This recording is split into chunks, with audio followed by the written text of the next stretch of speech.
Qaqa arrived at Willow Orphanage on a stormy night, clutching his worn teddy bear. At 10 years old, he'd already endured more loss than most adults. The social worker assured him this would be a fresh start after losing his parents in the accident. "Welcome to Willow," Ms. Blackwood said with a smile that didn't reach her eyes. She was tall and angular, with silver-streaked hair pulled into a severe bun. "You'll find we run a tight ship here." That first night, Qaqa met Hakeem and Obi, who shared his dormitory. Hakeem, the oldest at 12, had been at Willow for 3 years. "Don't make noise after lights out," he whispered. "And always finish your chores. Ms. Blackwood doesn't tolerate mistakes." Obi, a quiet boy with intelligent eyes, nodded in agreement. "And whatever you do, don't go to the East Wing. It's forbidden." The following morning, Qaqa learned the rigid schedule. Wake at 5 a.m., cold showers, breakfast of watery porridge, then chores until lunch. Afternoons meant more chores and minimal education. Ms. Blackwood claimed to teach the children, but lessons consisted of copying paragraphs while she disappeared for hours. One day, while scrubbing floors, Qaqa met Sadiq, a frail boy who worked in the kitchen. "Ms. Blackwood takes most of the government money," Sadiq whispered. "We're supposed to get new clothes, proper meals, but she keeps it all." Qaqa noticed how the children grew thinner while Ms. Blackwood drove an expensive car and wore fine jewelry. When government inspectors visited, she transformed the orphanage, bringing out stored food and clean clothes, coaching the children on what to say. The moment officials left, the facade disappeared, and the neglect resumed. That night, Qaqa lay awake, listening to a younger child crying from hunger. He realized that Ms. Blackwood wasn't just strict, she was cruel and calculating, using their misfortune to enrich herself. 2 months into his stay at Willow Orphanage, Qaqa noticed children occasionally disappeared. Ms. Blackwood would announce they'd been adopted, but something felt wrong. There were never any goodbye parties, no adoption paperwork visible, and the children always vanished at night. One evening, while returning from bathroom duty, Qaqa heard muffled sobbing from the forbidden East Wing. Despite warnings, he crept down the darkened corridor, following the sound to a locked door. "Hello?" he whispered through the keyhole. "Help me," came a small voice he recognized as Lila, a 7-year-old who'd supposedly been adopted last week. Before he could respond, footsteps echoed behind him. Qaqa ducked into an alcove as Ms. Blackwood and Mr. Grint, the groundskeeper, walked past. "The buyer arrives tomorrow," Ms. Blackwood said. 50,000 for the girl. She's exactly what they're looking for." "What about the paperwork?" Mr. Grint asked. "I have contacts at the registry. As far as anyone knows, these children don't exist." Horror washed over Qaqa. Ms. Blackwood wasn't finding homes for the children, she was selling them. The next day, Qaqa confided in Hakeem, Obi, and Sadiq. Hakeem's face darkened. "I've suspected for years. Children who speak up or cause trouble suddenly get adopted." Obi, always thoughtful, suggested they needed evidence. "If we can prove what she's doing, we can stop her." Sadiq mentioned Ms. Blackwood's office, where she kept records.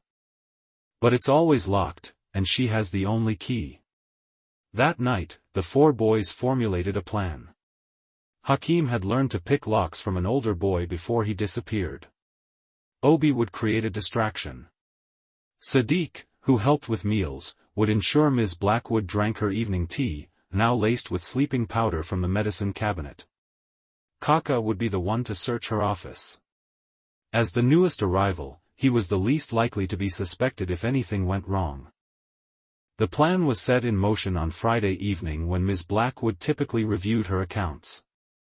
Sadiq served her special tea, and within an hour, soft snoring emanated from her private quarters. "Now," Hakeem whispered, guiding the others toward the office. It took several tense minutes for Hakeem to work on the lock while Obi kept watch. When the door finally clicked open, Qaqa slipped inside. The office was immaculate, mahogany desk, leather-bound ledgers, and filing cabinets lining one wall. Qaqa worked methodically, photographing documents with a discarded phone Obi had repaired. What he found confirmed their suspicions and worse. Ledgers detailed transactions, children sold to wealthy families overseas, to labor operations, even to underground clinical trials. Ms. Blackwood had created a sophisticated operation, targeting orphanages across the country, transferring children to Willow as a hub before selling them through her network. The government funding for each child continued long after they'd disappeared, padding her accounts further. Most disturbing was a cabinet labeled Special Projects. Inside were files on selected children, including detailed medical information and contact details for buyers, with specific requirements. Qaqa's hands trembled as he photographed everything. In one drawer, he found passports, dozens with children's faces but different names.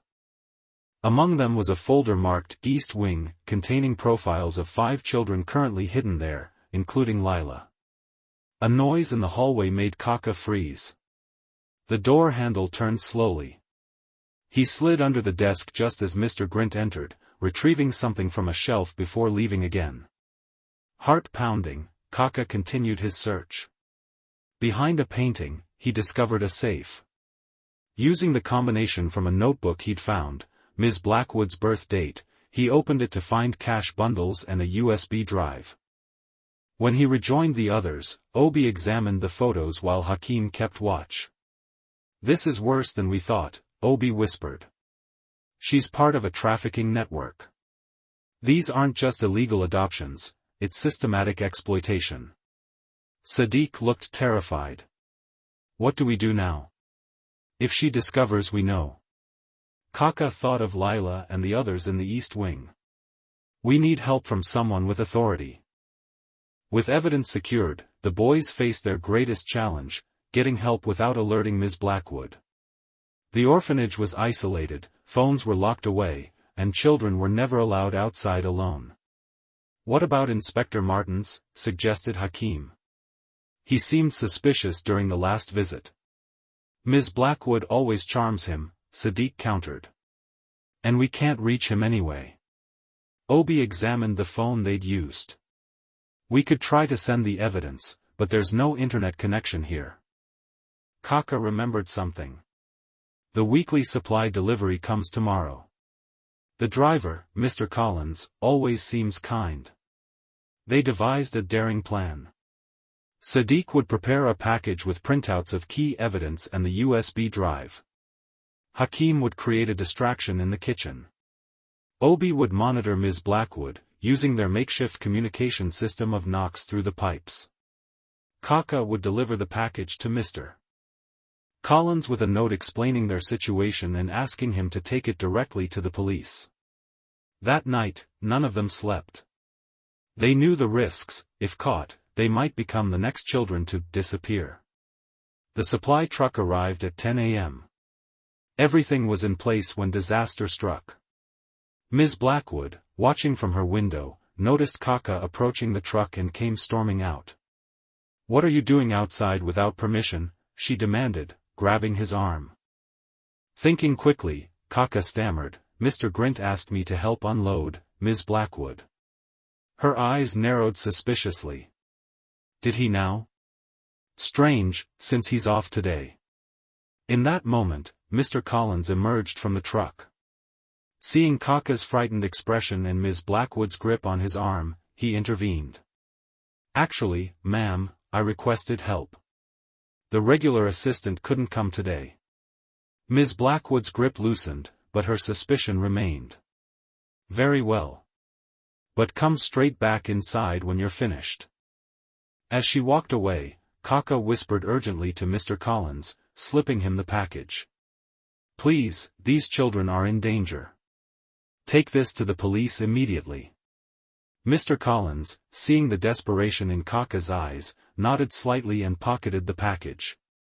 That evening, Ms. Blackwood seemed agitated, checking windows frequently and making hushed phone calls. The boys exchanged nervous glances, wondering if Mr. Collins had betrayed them or if she somehow knew what they'd done.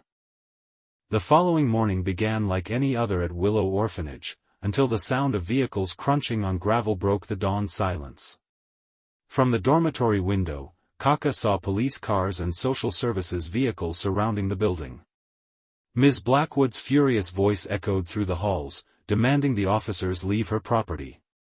Instead, they presented a warrant. The raid was swift and thorough. Children were gathered in the main hall while officers searched the premises.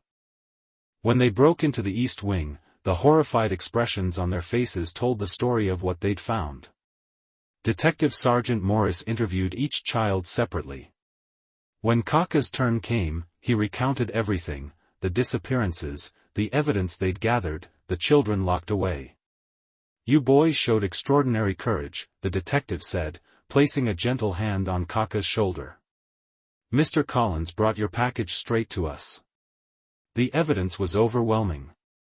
As Ms. Blackwood was led away in handcuffs, she glared venomously at Qaqa and his friends. "You ungrateful little," an officer cut her off, steering her toward a waiting police car. In the following weeks, the full extent of her crimes emerged. Over 15 years, she had trafficked more than 60 children while embezzling millions in government funds. Her network extended across 3 countries, leading to additional arrests.